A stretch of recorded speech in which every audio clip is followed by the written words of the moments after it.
Hello, friends. Today with us is Indrajit De, and he is a lawyer.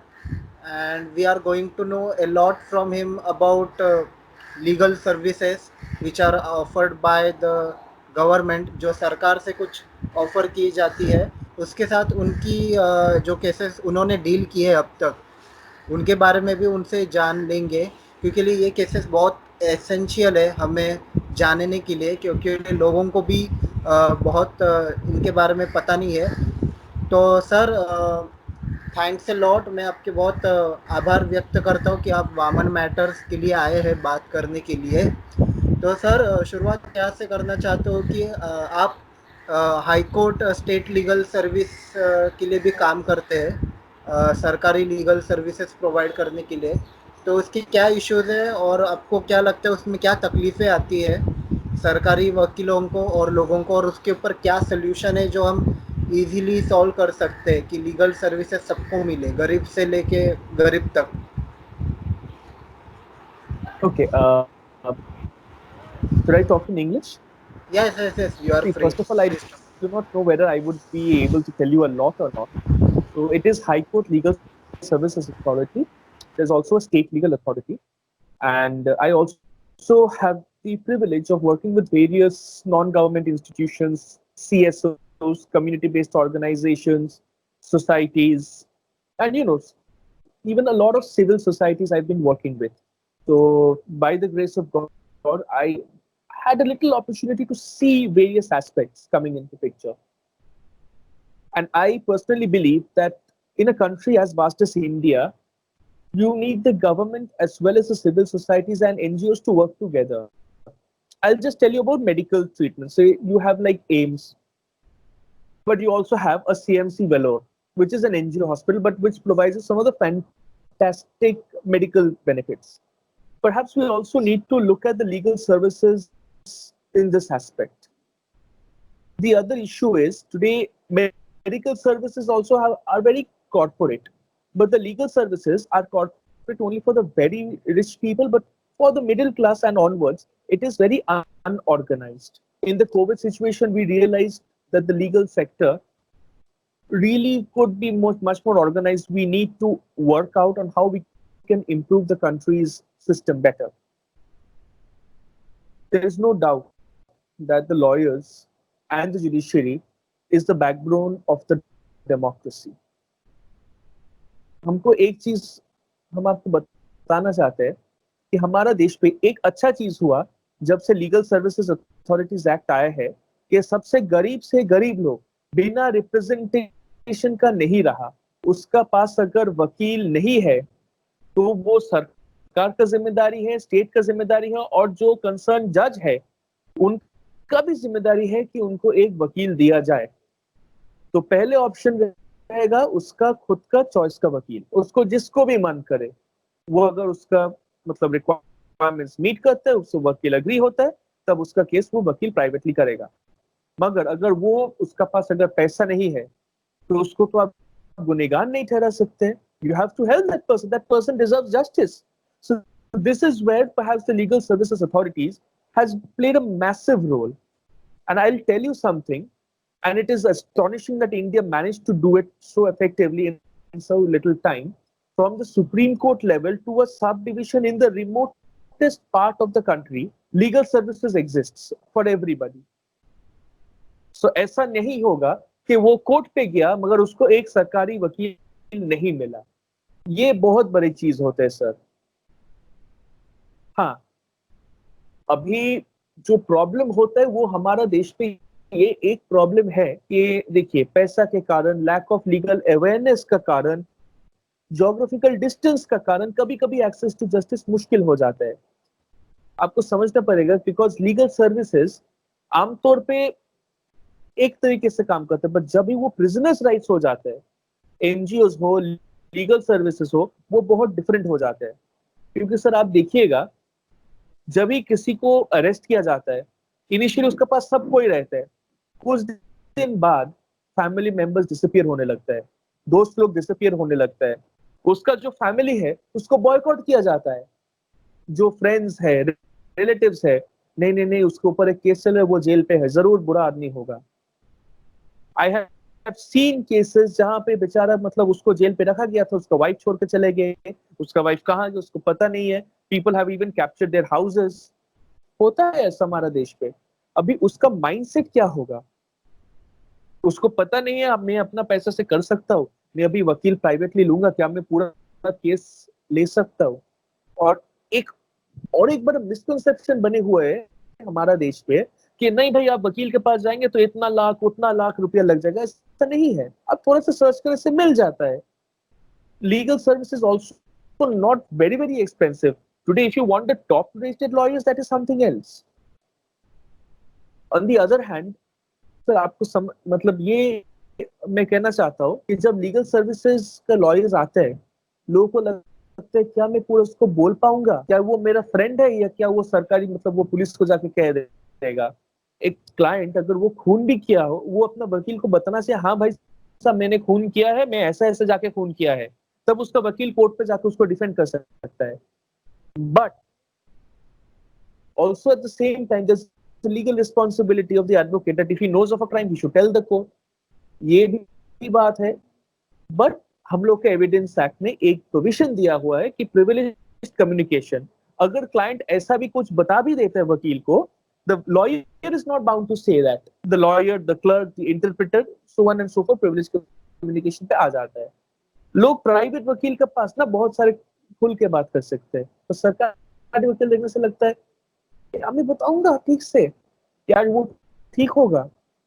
हमने बहुत सारे cases भी देखे हैं जहां पे डेथ पेनल्टी तक सवाल पूछे थे। लीगल एड के वकील ने बहुत अच्छा काम किया था, मतलब आखिरी दिन तक वो नहीं छोड़ा। मतलब हाँ, काम होता है लीगल सर्विसेज से। बहुत सारा एनजीओ है जो लोग बहुत सारा मुद्दे पर मैटर उठाए हैं, जैसे right to food, business rights, ऐसे ऐसे मुद्दे पर पीआईएल्स डाले हैं जो मतलब बहुत सारे लोगों को बहुत सारी चीज सोचने के लिए मतलब मजबूर कर देते हैं। आप देख सकते हैं कि इस पीआईएल्स के कारण हम लोग का देश में मतलब कानून थोड़ा बेटर हुआ। सर एक चीज हमको जो लगता है कि जेल पे जब लोग जाते हैं ना, लोगों को पता नहीं होता मतलब ये कोर्ट कचहरी का सिस्टम कैसा होगा। मगर बहुत सारा मतलब बेसिक लीगल अवेयरनेस का पता नहीं रहता है। उसको लगता है सपोज मर्डर केस पे अरेस्ट हो गया, वो बंदा सोचता है ठीक है आज ही पहला दिन मेरा मजिस्ट्रेट से बेल हो जाएगा, और उसमें क्या होता है उसका एक्सपेक्टेशन बढ़ जाता है। But in reality see even we do not know whether he would get bail और not. Even if he would get bail, maybe after certain time period, that is a discretion of the जज। But ये expectation भयानक हो जाता है।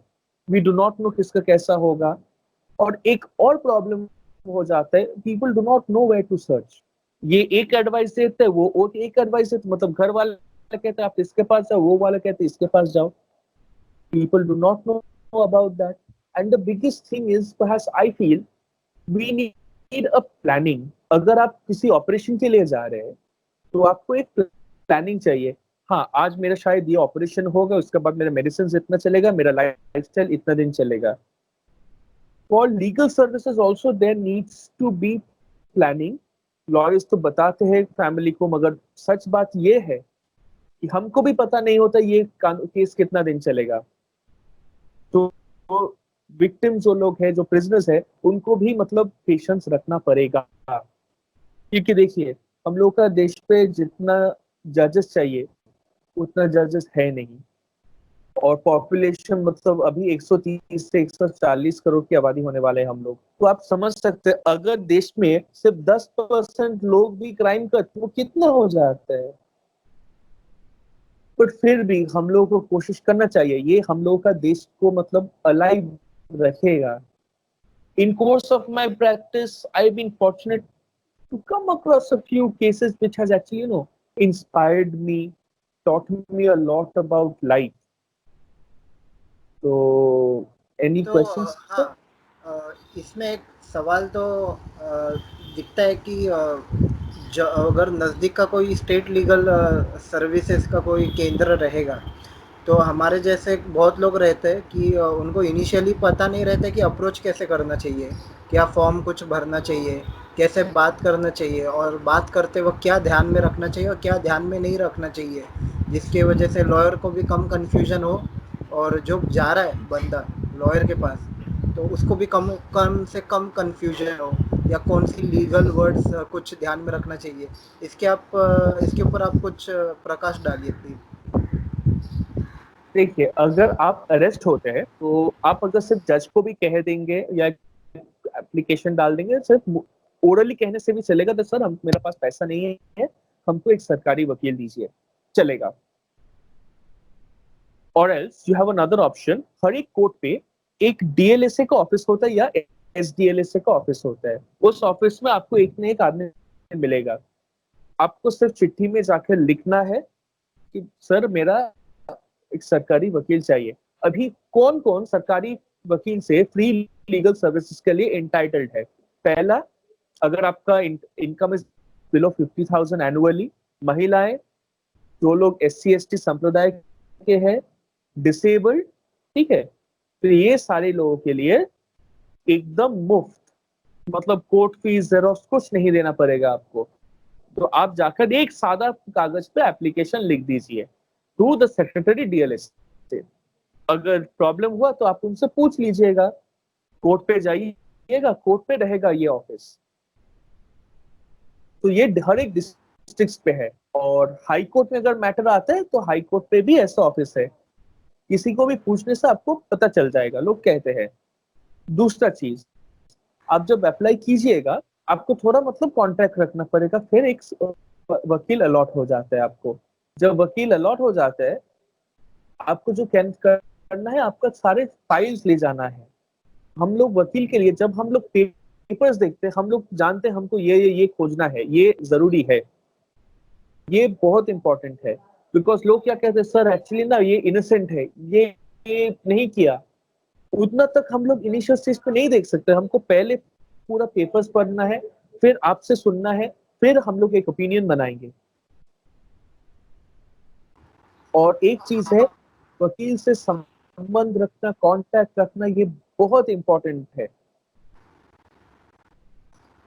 आपने आपके career में कौन सी ऐसी केस देखी है जिसकी चीज़ें आपको लगता है कि शेयर करना चाहिए लोगों को पता रहना चाहिए कि ये लोगों की ज़िंदगी को अफेक्ट हो सकती है? ऐसी कौन सी केस आपने देखी है जो हैंडल की हो, या आपके मेंटर के साथ आपने देखा हो, जो any case which you feel that you must share here? There are quite a few cases. I know of this particular lady. She was arrested on a false charge and taken 13 years. 13 years in custody, and the court says, okay, you're free to go, you're acquitted. ऐसा भी होता हम लोग के देश पे। तो but ultimately what happened, she trusted her lawyer over there, Mr. Chatterjee, and he was fantastic with the judges. And I'm telling you, हम लोग जब prison पे जाते, we are often thinking that okay, these people may be very dangerous, but whatever I have seen, there are some very nice people who are there and they are stuck. It is bad luck. हम एक ऐसा case देखे हैं, एक 72-year-old lady, she was in jail for 14 years for killing her husband. बाद में जब case आता है, हाई कोर्ट को लगता है was she the killer or was she a victim of domestic violence, जो जाकर मतलब she was forced to kill the husband, तो हाई कोर्ट ने सेंटेंस रिड्यूस करके उसको जाने दिया। I have also seen this case, this person called Kajol and Shujit Das, hawkers थे वो, एक सी बीच साइड में, कुछ प्रॉब्लम्स हुआ, अरेस्ट हुआ, 5 साल अंदर थे। कोर्ट ने जब उसको मतलब रिहा दिया डिकॉइटी केस से, वो घर जाकर देखे उसका बीवी भाग गया, उसका कुछ घर ओवरटेकन है, उसका पूरा जिंदगी खराब हो गया, जॉब नहीं मिल रहे, नौकरी नहीं मिल रहे, तो वो करे तो क्या करे? मतलब उसका पास उतना भी पैसा नहीं है जो अपना ऑटो खरीद कर एक ऑटो चलाए। तो हम लोग को लगता है मतलब अगर किसी को इनोसेंट डिक्लेयर करना है, थोड़ा सा रिहैबिलिटेशन के भी लिए हम लोग को सपोर्ट करना चाहिए, फर्स्ट। सेकंड, हमको ये भी लगता है कि सेंटेंस रिव्यू, अगर उसको दोषी पाया जाता है, सेंटेंस रिव्यू भी बहुत इंपॉर्टेंट होता है, उसका कंडक्ट अभी कैसा है। बिकॉज बहुत सारे लोग, ऐसा भी केस शायद क्राइम किया है, हमने देखे, अगर सपोज उसका पेट में खाना नहीं है, वो जाके कुछ चुरा लेते हैं पैसा, लॉ तो कहते हैं वो क्रिमिनल है, मगर क्या हम उससे थोड़ा सा लीनियन नहीं हो सकते हैं बाद में? सपोज उसका फादर हॉस्पिटल पे था, अगर पैसा जमा नहीं होगा उसका ट्रीटमेंट नहीं होगा, ऐसा बहुत सारा केसेस है सर। और भी मेरा दिल को जो दुखाता है, ऐसा केसेस है बेल हो चुका है, बॉन्ड का पैसा नहीं दे पा रहे, भर नहीं पाए, फाइन का पैसा नहीं दे पा रहे, वो अभी तक मतलब जेल पे है। सो ऐसा भी प्रॉब्लम्स आता है और हम लोग उसके लिए भी लड़ रहे हैं। कैलकाटा हाई कोर्ट ने एक बहुत अहम मतलब ऑर्डर दे रहा है जो प्रिजन ओवरक्राउडिंग केसेस है। हाई कोर्ट कह रहे ये बात सच है कि हर एक प्रिजन पे डॉक्टर पॉसिबल नहीं है, पर हर एक लोकेलिटी पे डॉक्टर है, तो आप वो लोकल डॉक्टर से संबंध बनाइए, बोलिए उसको हर एक दिन जेल पे जाने के लिए एग्जामिन करे, और लोकल डॉक्टर जब है वो ऑन कॉल भी अवेलेबल रहे। तो हम लोग को डायनामिकली सोचना है, ये हर एक जेल पे ऐसा होने वाला है, तो हम लोग को बेसिक राइट्स देना है इंसान को। हम नहीं कह रहे कि हर एक इंसान अच्छा होता है या हर एक इंसान बुरा होता है, मगर बेसिक ह्यूमन डिग्निटी सबको मिलना चाहिए। तो ये मेरे लिए बहुत इंटरेस्टिंग था। हमने ऐसा भी केस देखे हैं, मतलब एक और प्रॉब्लम जो ग्रेजुअली ग्रो हो रहा है वो है ट्रांसजेंडर्स के लिए। हम लोगों का प्रिजन्स पे मेल या फीमेल है, ट्रांसजेंडर को सेल पे रखा जाता है, और सर हम कह रहे हैं सेल पे रखना मतलब बहुत डेंजरस होता है। मतलब क्यों? आपको किसी से बात करने नहीं मिलता है, वो मतलब सॉलिटरी कंफाइनमेंट एक तरीके का टॉर्चर होता है। कोई ट्रांसजेंडर वार्डन नहीं है, ट्रांसजेंडर जेलर्स नहीं है, मगर ये लोग तो है। हम तो उसको मतलब इग्नोर नहीं कर सकते, ये लोग एग्जिस्ट करते हैं, और वो लोग भी क्राइम कर सकता है या इनोसेंट भी हो सकता है, मगर वो लोग को भी तो बेसिक डिग्निटी से रखना है। तो रखे तो कैसे रखे? इसमें एक और एक पुलिस के भी एक एस्पेक्ट ऐसा लगता है रहता रहेगा कि एक लॉयर्स भी कनेक्टेड रहते हैं, जो भी जिसके ऊपर भी केस थोपा जाता है या डिफेंस या प्रोसिक्यूशन में हो। लेकिन पुलिस का आपको क्या लगता है रवैया कैसा रहना चाहिए, जो कम से कम तकलीफ दे, जो जो भी इस कठिन वक्त से गुजरता रहेगा? क्या आपको लगता है कुछ पुलिस ने भी ऐसा थोड़ा कंपैशन, थोड़ा एम्पैथी हम दिखाना एक चाहिए कभी? बहुत इम्पोर्टेंट, हाँ ये बहुत सा चीज, हम जब अवेयरनेस की बात कहते हैं, आपको पहले याद रखना है, अगर आप अरेस्टेड है, केस का इन्वेस्टिगेशन नहीं कंप्लीट हुआ, तब आपको पुलिस दिन ज्यादा दिन नहीं रख सकता है। उसका remand will be around 14 days maximum, उतना भी नहीं देता मैजिस्ट्रेट। पुलिस का बाद आपको पुलिस कस्टडी से जेल कस्टडी भेजा जाता है, ठीक है? वहां पे बाकी सब होता है, और जेल पे जो स्टाफ है वो लोग पुलिस नहीं है, प्रिजन सर्विसेज का अलग स्टाफ होता है। वो लोग का ड्रेस भी थोड़ा सा अलग होता है पुलिस से। कॉमन मैन को लगता है ये भी पुलिस वो भी पुलिस, वैसा है नहीं। क्योंकि जो पुलिस का काम होता है प्राइमरीली इन्वेस्टिगेशन के लिए, और जो रिमांड फाइल पे रखता है डीके बासु गाइडलाइंस के अनुसार, मतलब कहते हैं you do not torture him, किसी भी नहीं होना है। और इसीलिए जब मजिस्ट्रेट का पास प्रोड्यूस होता है, वो कह सकते सर मेरा साथ ऐसा हुआ है। वो अगर अपना वकील को कहा सर मेरा ये शिकायत है पुलिस से, मेरे से जोर जबरदस्ती कोई स्टेटमेंट ले लिया, ये हुआ, तब आप मजिस्ट्रेट को बताइए। मगर अभी इंडिया में एक अच्छा चीज हुआ, बिकॉज इतना सारे एक्टिविज्म, एनजीओ, ह्यूमन राइट्स सब में, पुलिस स्टेशन में मतलब बहुत सारा मतलब स्क्रूटनी आ गया, and people have the access to justice. तो और जेल पे I also find that jail पे मतलब दे आर एक्चुअली कंपैशनेट। उधर पे एक वेलफेयर ऑफिसर रहते हैं, आपका पास अगर वकील नहीं है, वो welfare officer will help you. Video conferencing facilities भी अभी जेल से इंट्रोड्यूस किया है, मतलब जज अगर जज तक नहीं ले पाए तो वीडियो कॉन्फ्रेंसिंग रहेगा। हाँ, इसको और बेटर करना है।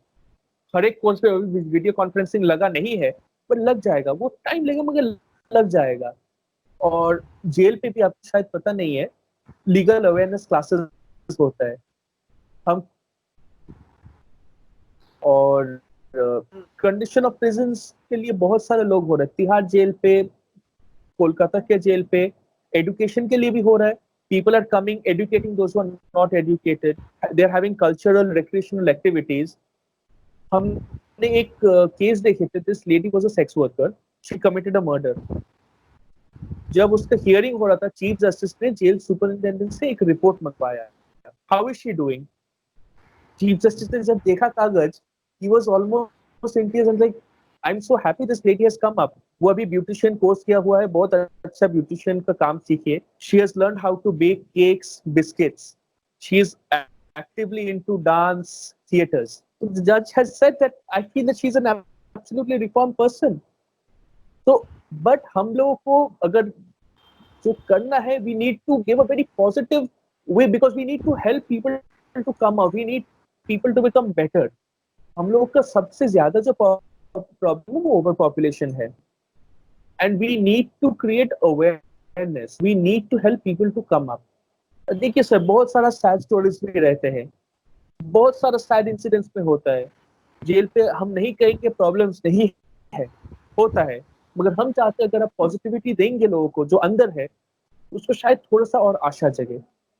हमको तो लगता है कि अगर ये आशा नहीं रहेगा, पॉजिटिविटी नहीं रहेगा, तो इंसान का जिंदगी भी मतलब कोई मायने नहीं रखता है। जो सबसे कठिन बीमारी से भी गुजरे हो, वो जिंदगी जीने की आशा के लिए डॉक्टर के पास जाए।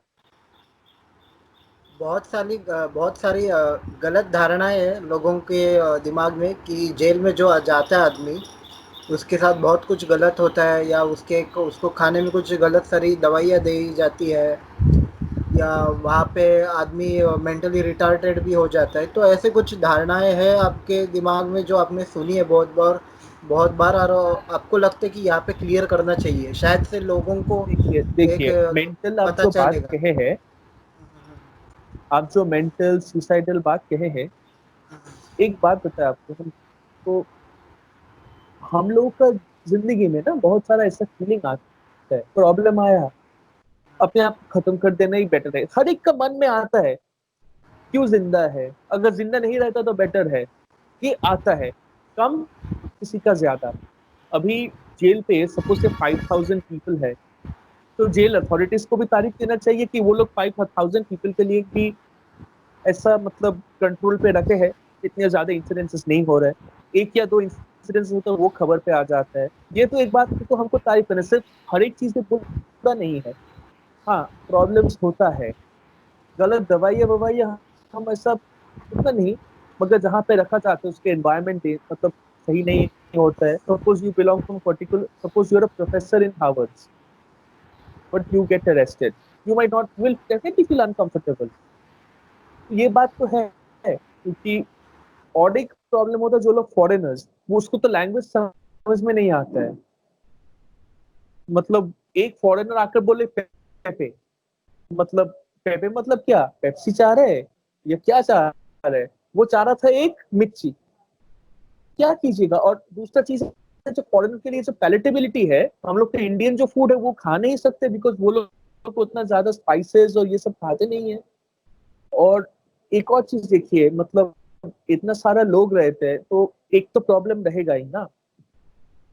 और मतलब कुछ तो प्रॉब्लम्स रहते हैं जेल पे। I am not saying it is heaven, वो भी तो रहते हैं, so that is they want to come out. But हाँ, कोशिश रहते कम से कम उतना देर के लिए they should hold on. But जब सालों साल हो जाते हैं, हम लोग वकील का भी बुरा लगता है, प्रॉब्लम्स होते हैं, because the client starts breaking down, we try to counsel them. Okay, इसमें मतलब ये बहुत एक डिबेट का भी मुद्दा हो बन सकता है कि कैपिटल पनिशमेंट रहनी चाहिए, या ऐसी कुछ पनिशमेंट कि आदमी सुधर के बाहर आए और पहले की तरह ना हो। तो आपका क्या एक आंसर हो, मतलब आप तो इसमें बहुत कैपिटल पनिशमेंट आप बोल प्रिजनर्स, रहे हैं ना? हाँ, प्रिजनर से बहुत डील किया आपने।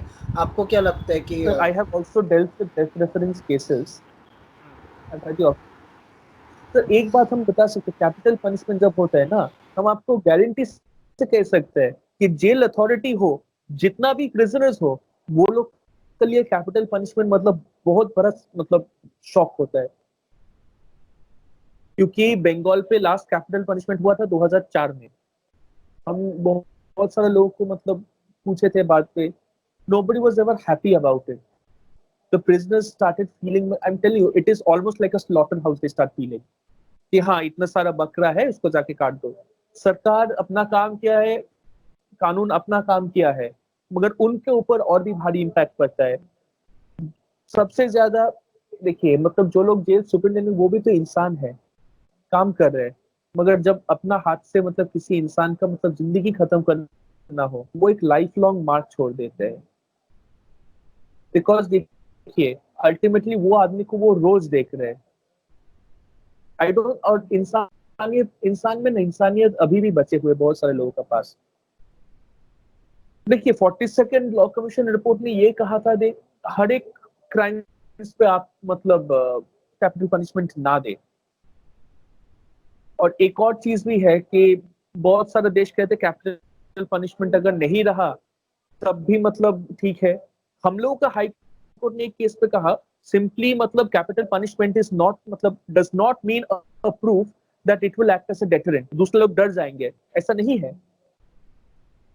कैपिटल पनिशमेंट जो है, हमको लगता है और भी दूसरा तरीके पनिशमेंट हम लोग we can explore, that was way before. Okay, so this is my second last question.